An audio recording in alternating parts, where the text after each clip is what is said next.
This channel does not promote any violent, harmful or illegal activities. All content provided by this channel is meant for an educational purpose only.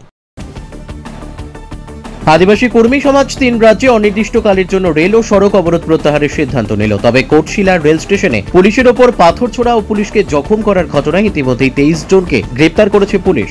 ধৃতদের পুরুলিয়া জেলা আদালতে তোলা হয়েছে। এদিকে আগামী 25শে September Purulia শহরে বৃহত্তর প্রতিবাদ সমাবেশের ডাক দিয়েছে আদিবাসী কর্মী সমাজ। রবিবার নিজের অফিস থেকে সংগঠনের মূল মানতা অজিত প্রসাদ মাহাতো এই কর্মসূচির ঘোষণা করেন। তিনি অভিযোগ করেন, পূর্ব ঘোষিত কর্মসূচি থাকা সত্ত্বেও অবরোধের আগের দিন থেকেই পুলিশ গ্রামে গিয়ে ধরপাকড় শুরু করেছে এবং গ্রামে গ্রামে রুট মার্চ করে আন্দোলন ব্যর্থ করার চেষ্টা চালাচ্ছে।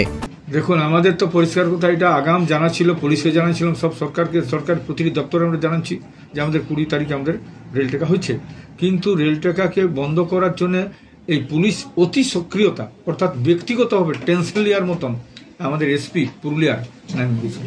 তাছাড়া মোটর সাইকেলের উপর আক্রমণ কিসের জন্য, মোটর সাইকেলের ভাঙচুর কিসের জন্য করবে?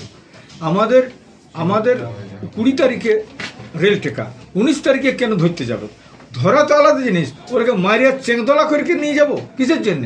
কাউকে ডাকে নিয়ে গেছে, কাউকে চেংদোলা করে নিয়ে গেছে, কাউকে মারিয়ে নিয়ে গেছে, বিভিন্নভাবে আমাদের উপর হ্যারাসমেন্ট চক্রান্ত, মাইকিং করছে কি জন্য? গায়ে গায়ে মিছিল কি জন্য করলো? পুলিশ নিয়ে মিছিল করছে, তার মানে কেউ যেন না বেরায়। এরা সব সময় চাইছে পুলিশই সন্ত্রাসটাকে ব্যাহত রাখবো, আর আমাদের কি করে যাতে না হয় তার ব্যবস্থা নিয়েছে। তো পুলিশ দিয়েও আন্দোলনকে দমন করা যায় না। এবং পরিষ্কার কথা, এরা গাড়ি যত মালিক ছিল, গাড়ির মালিককে পর্যন্ত ওরা বন্ধ করে নিয়েছে।